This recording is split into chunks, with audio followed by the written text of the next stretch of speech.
In a quiet village nestled between rolling green hills, there lived an old man named Elias.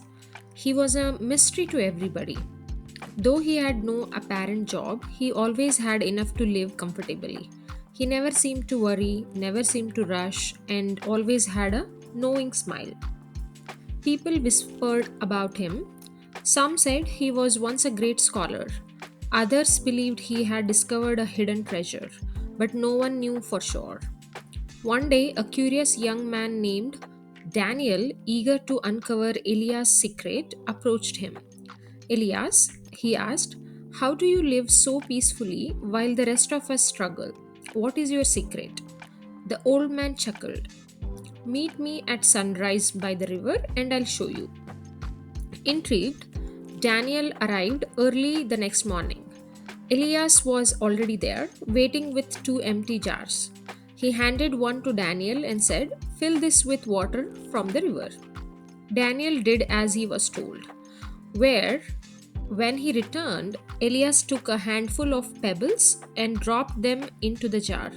Now add more water, he said. Daniel poured more water, but only a little fit. Elias then took a handful of sand and poured it into the jar. Now add more water, he instructed again.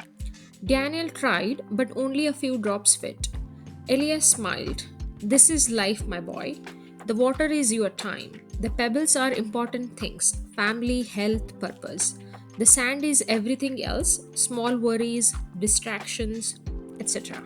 If you fill your life with sand first, there is no room for the important things. But if you place the pebbles first, everything else finds its place.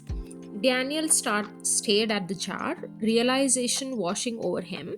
So, your secret is prioritizing what truly matters. Elias nodded.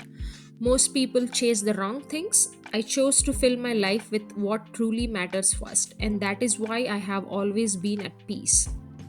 From that day on, Daniel no longer worried about riches or status. Instead, he focused on what mattered most. And just like Elias, he found a secret worth living for. So, moral of the story is that happiness comes not from having everything, but from knowing what truly matters. Prioritize the important things in life, and peace will follow.